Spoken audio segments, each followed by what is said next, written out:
Bom dia! Segunda-feira, 3 de março de 2025. Mais uma semana se inicia e mais uma semana o Senhor nos dá a oportunidade de crescermos em graça e em conhecimento. Nesta manhã estava fazendo o meu devocional e esta palavra me chamou tanta atenção que eu decidi compartilhar com vocês.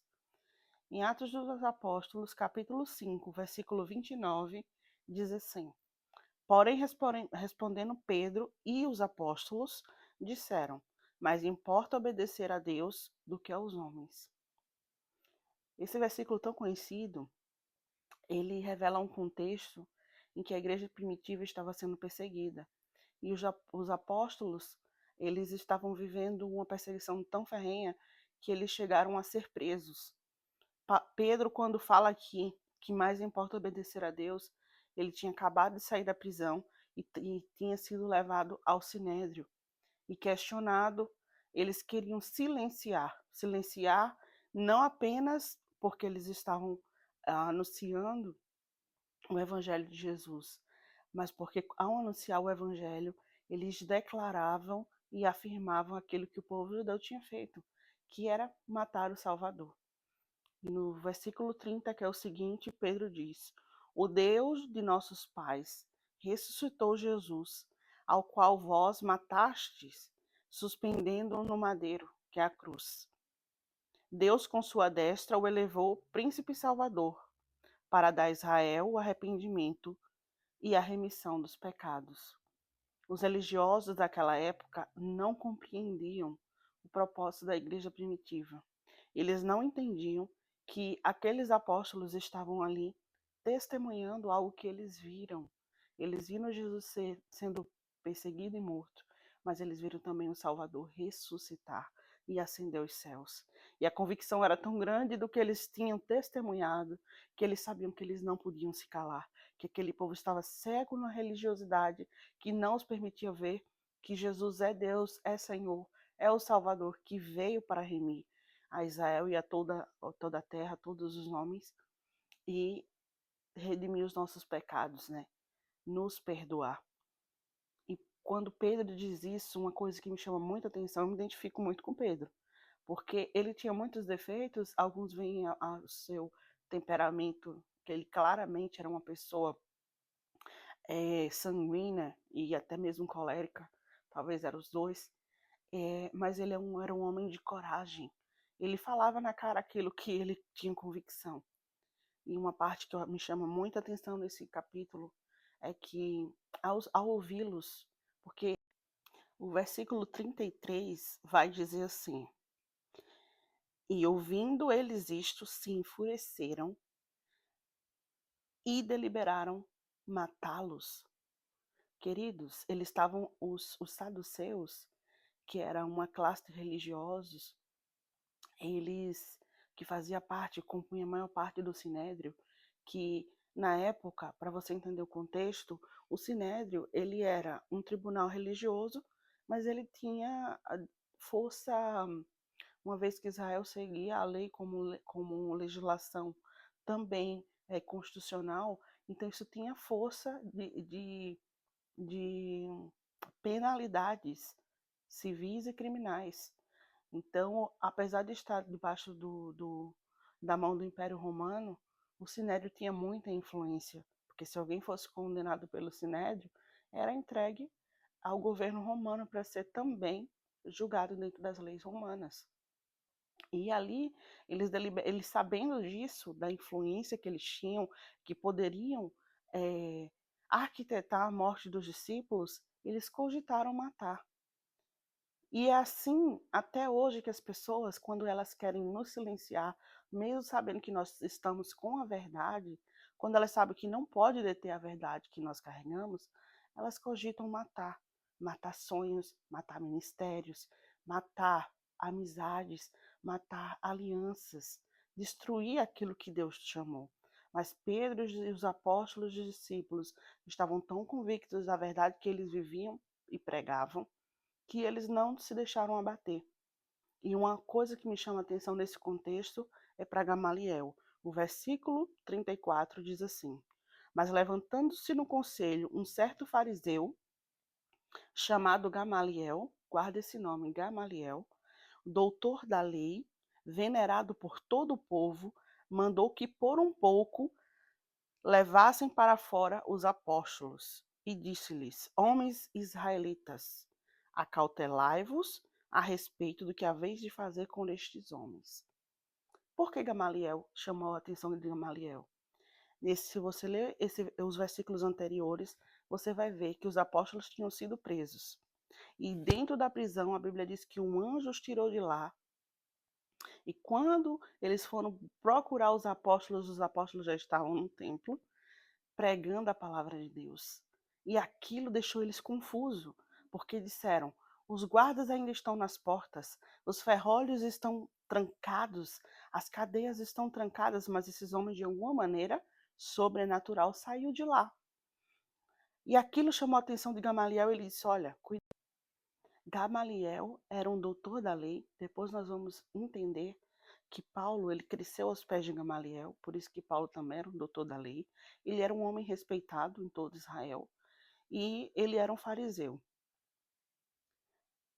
Ele sabia que algo diferente estava acontecendo ali. E ele chega a citar outras pessoas que vieram antes de Jesus dizendo ser o Cristo, que levaram algumas pessoas que influenciaram, mas que acabou em nada. E ele fala aqui no versículo 36, porque antes destes dias levantou-se Teudas dizendo ser alguém, depois ele levantou-se Judas, o Galileu, nos dias do alistamento, e levou muito povo com si, mas este também pereceu, e todos que lhe deram ouvidos foram dispersos.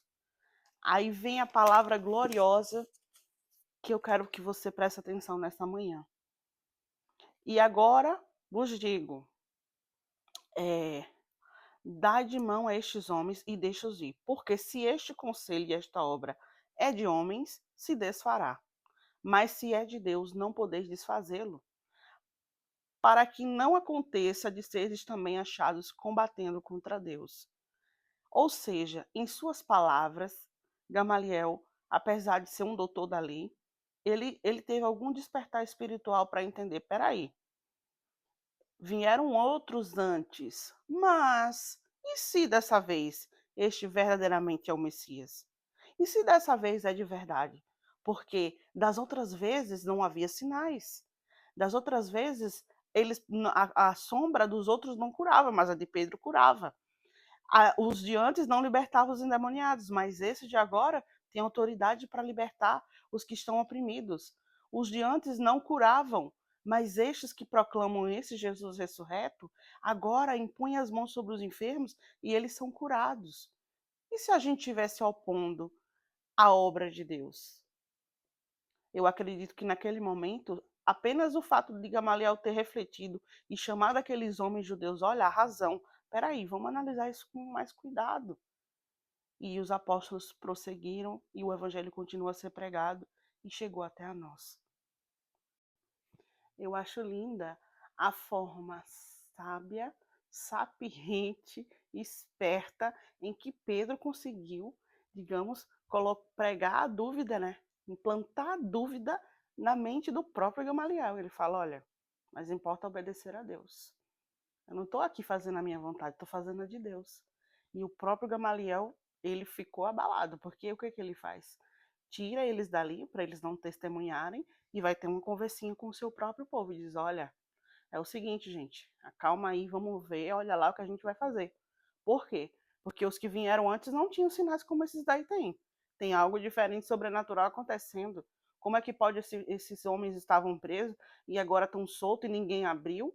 Porque ninguém saía de uma cadeia romana assim. Os guardas estavam lá. Algo diferente tem aqui. Então vamos ter cuidado, porque os que vieram antes não eram e se desfez. Agora, se esses daí são de Deus, a obra vai permanecer, ninguém vai poder impedir. Se não for de Deus, vão se dispersar.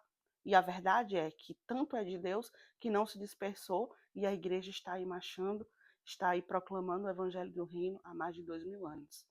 Então, aquilo que vem de Deus não tem conselho romano, não tem sinédrio, não tem fariseu, não tem saduceu, não tem Gamaliel, não tem ninguém que impeça aquilo que Deus já se propôs a fazer. O projeto de Deus é infalível. A missão que Deus te confiou, Ele não te confiou por causa da tua capacidade, das tuas habilidades, mas por causa da fidelidade, do caráter de Deus, da sua onipotência. Ele pode todas as coisas, inclusive fazer de você uma pessoa sem habilidades, uma pessoa cheia de defeitos, um portador, um proclamador do Evangelho da Paz. Quando nós olhamos para toda a história bíblica, nós vemos um Deus que nunca precisou de habilidade humana para usar o ser humano para fazer coisas grandiosas. Porque quando José ainda era um menino sonhando, Deus olhou e viu um governador. Quando Davi estava lá apacentando ovelhas, ele era apenas o mais novo da casa do seu pai, esquecido lá nos campos, nem lembravam da sua existência, mas Deus já viu um rei. Quando as pessoas e a sociedade olhavam para Esther e via nela uma simples órfã, sem nada, sem parente nem aderente, só tendo o tio lá por ela, Deus olhava para ela e já via uma rainha. Então você não precisa ficar preocupado com aquilo que você é, com a sua circunstância, porque nós não dependemos de um Deus circunstancial, mas de um Deus eterno. A sua circunstância não define aquilo que Deus vai fazer na sua vida. Deus não depende de circunstância, porque Ele cria circunstância, Ele cria situação. E a Bíblia encerra esse capítulo no versículo 42, dizendo: E todos os dias, no templo e nas casas, não cessavam de ensinar e de anunciar Jesus Cristo. Quando Pedro disse: Mais importa obedecer a Deus do que aos homens, ele estava dizendo: Deus me mandou, me comissionou, Jesus, o próprio Senhor, me comissionou a proclamar o evangelho de Cristo. E nesse sentido, não adianta Gamaliel, os fariseus, os saduceus, o Império Romano, seja quem for a autoridade, porque não existe autoridade maior do que Deus. Eu não vou me render. E assim os apóstolos foram perseguidos, foram presos, foram açoitados. Depois disso aqui, ele falou a verdade, mas ele foi açoitado. O versículo 41 diz que ele foi.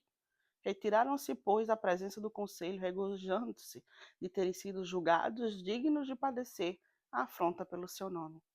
E eu quero te perguntar nessa manhã, como que você tem reagido em relação à missão que o Senhor te deu de anunciar o Evangelho? Você tem se portado com essa convicção que Pedro tinha? Você tem se posicionado como os apóstolos disposto a sofrer as perseguições, os açoites? Que nesse caso aqui eram literais. Eles apanharam, eles eram apedrejados, eles eram encarcerados, simplesmente por anunciar o Evangelho de Jesus.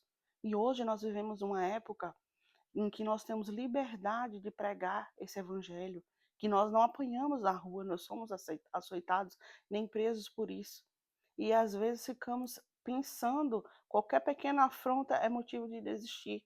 Eu quero nessa manhã te despertar para entender que, assim como Gamaliel, ele pensou e refletiu que se algo é de Deus, a obra é de Deus, nada vai deter. Eu quero te lembrar que o chamado que você tem é de Deus e, portanto, nada vai parar, porque é o próprio Senhor que responsabiliza. É Ele que nos chamou, é Ele que nos capacita, Ele que nos envia e Ele que está conosco todos os dias até a consumação dos séculos. Então, se você está cansado, não desista, descanse e prossiga, porque Deus ele conta com você.